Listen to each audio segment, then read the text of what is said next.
So today I was going to go over some 7th chords. I'll go over a D7, an A7, and a C7. So your D7 will sound like this. A7. And a C7.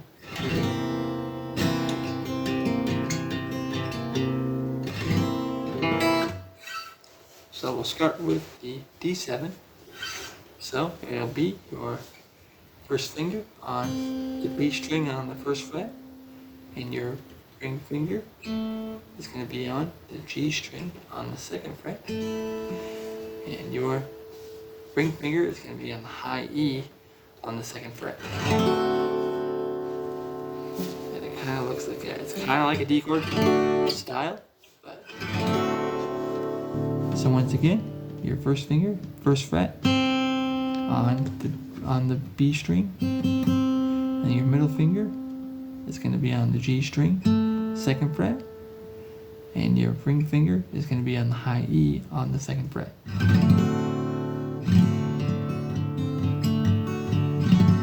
can see my fingers there. I'll try to get it close up for everyone.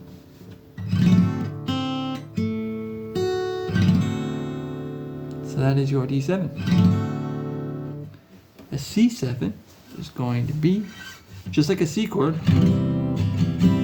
So you have your first finger is going to go on the B string on the first fret. Your middle finger is going to go on the D string on the second fret, and your ring finger be a little bit of a stretch on the A string on the third fret, just like a C chord. But the only difference is you take your pinky and you put it on the G string on the second fret. So you have your regular C. You slide your pinky under on the G string, and you have your G and you have your C7.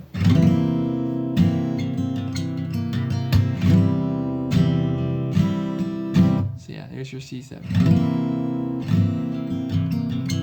So once again, your first finger is going to be on the first fret on the B string, and your middle finger is going to be on the D string on the second fret, and your ring finger is going to be all the way up here on the third fret on the A string, and your pinky is going to go right underneath it.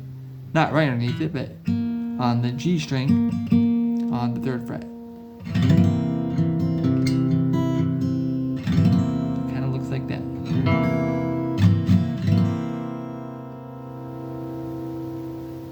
So you have your D7 and your C7.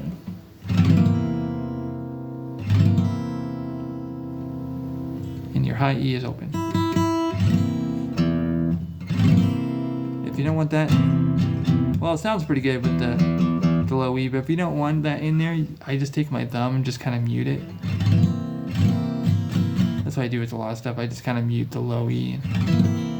If you don't want that string to ring out, so, but it sounds okay with it too. So we'll go over to the A7.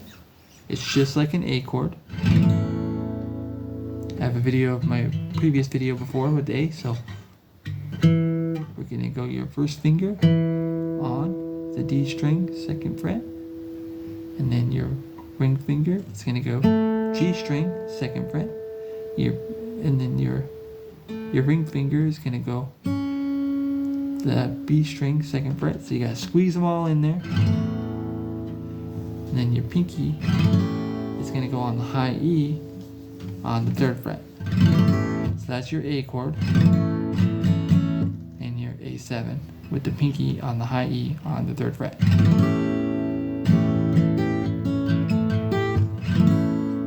You can go back and forth between the A and the A7. Sounds pretty good.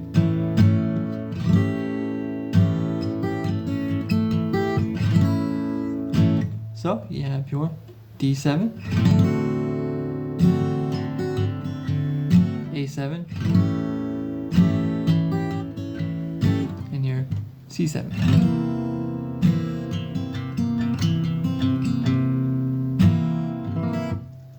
So those are the D7, A7, and C7 chords.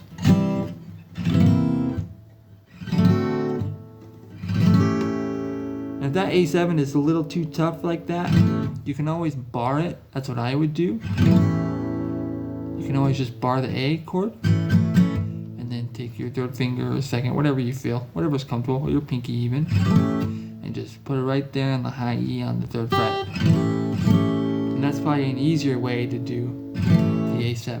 So you have your A7, your D7, C7. So those are a couple 7th chords. So I hope that helps out, and hope everyone has a great day.